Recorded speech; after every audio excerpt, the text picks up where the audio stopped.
Hi everyone, it's Hilary from Pink Bubble Crafts. Welcome back to my craft room. If you're new here, welcome, and if you're returning, thank you. If you enjoy paper crafts, please consider subscribing and please click the like button below. This is, I don't know, the fifth time maybe I've tried to do this video.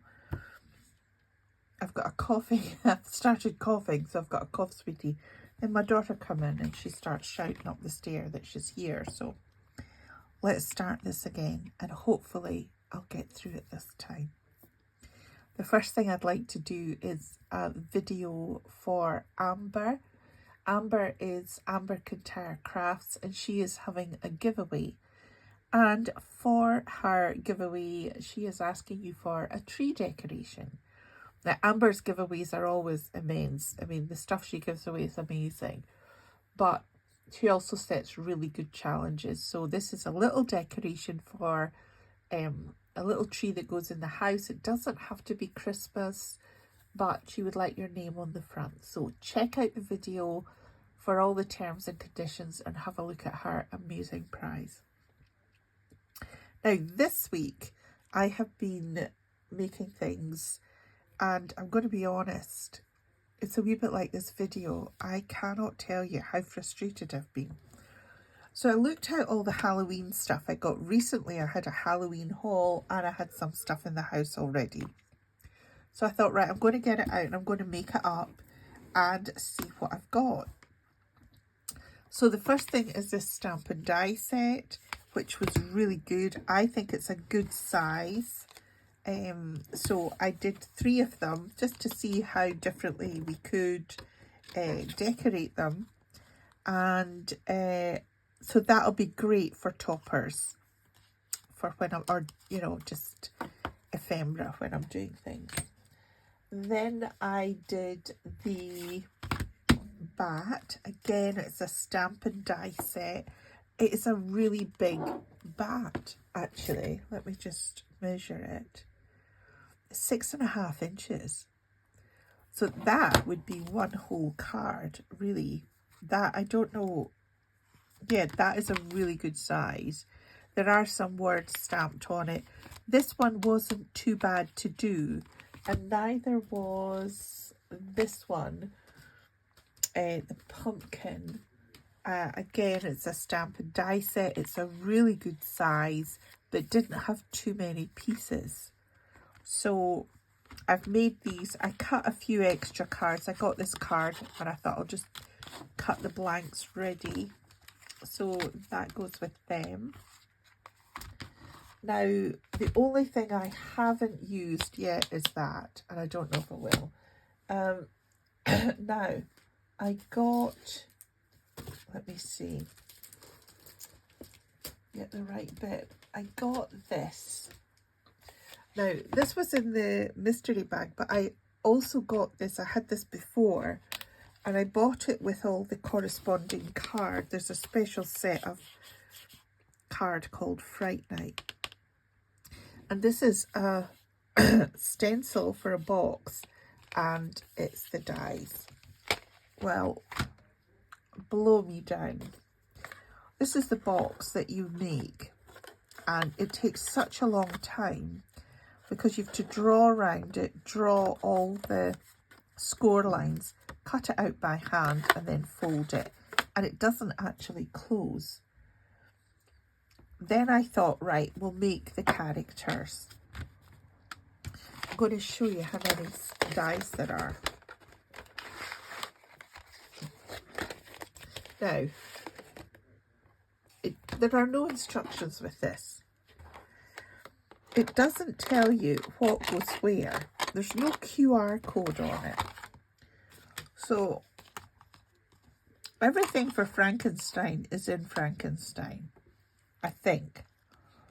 And that's what I made. But making all these individual things does take time. And then again, trying to emboss it. You see how the face is an embossed thing. Didn't come through very well. It's there slightly. Next, I made the ghost, and this really got me because all of these bits are for the ghost. Now you can see that it's obviously not fitting. And all these bits are separate and individual. So I've got extra pieces, and I am not good at jigsaws, but this is probably just an example of why I'm not good at jigsaws. And then finally, if I can find her, no, I can't find her.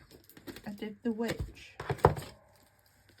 That was an extra piece of that. I did do the witch. Hang on. Let me put this back.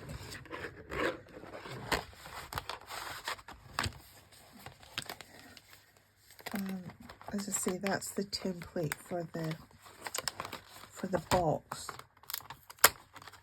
which is stuck.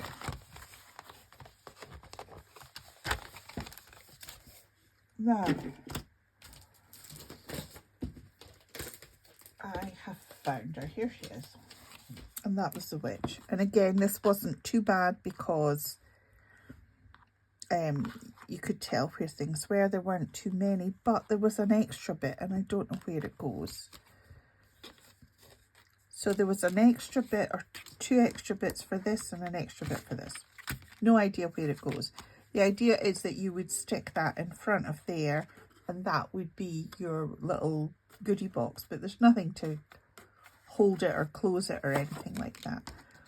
So then I thought, well, we could try and use the boxes that we've got. So I pulled this die. I think this was one of the first dies I got when I got the Big Shot. I think it was with the Big Shot. And it makes this box, which is nice and quick and simple, and you could easily stick the face on there. You couldn't put it on the side, it would limit the opening, but you could certainly put it on the top. I then had a look at this box, which is Tonic Studios, and it is a diamond chamfered gift box.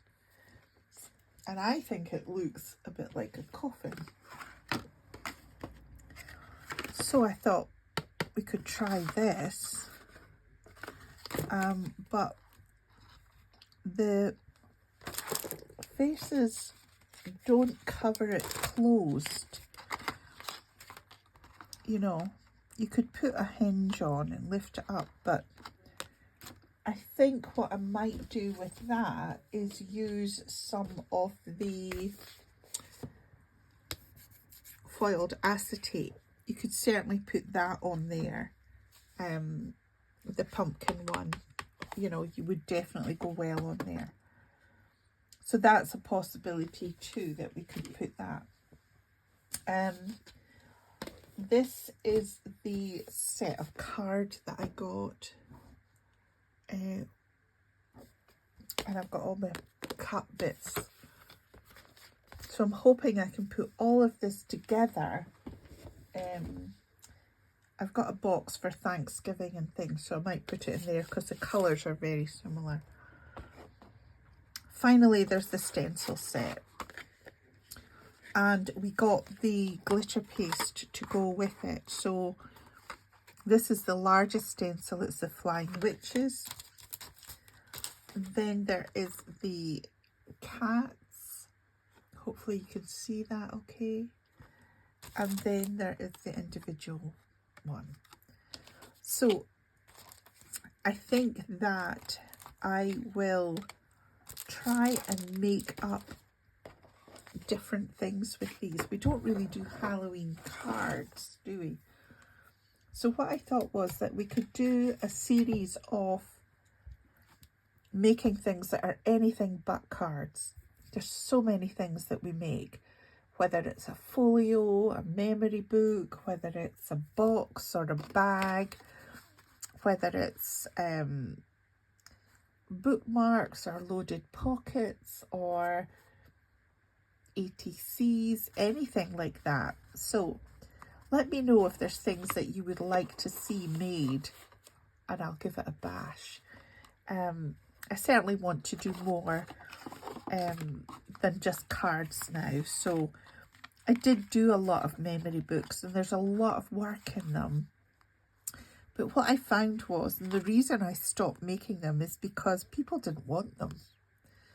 I had quite a few memory books all made up. And just before Christmas, I put a message on my local freebies board, does anybody want memory books for free? And somebody came and took one or two, and the rest of them, I just handed them into the charity shop. Nobody wants them. So let's think of other things. Scrapbook pages, little notebooks, even little makes that we'd do for Christmas, you know, the coffee and biscuit folders, or lipstick holders, things like that. So I'll do that once a week going forward, and show you what I've got. Let me know if there's anything in particular you'd like to see. Please do check out Amber's video below. And once again, thank you so much for taking the time to watch the video. And I'll see you all soon in the next one. Bye for now.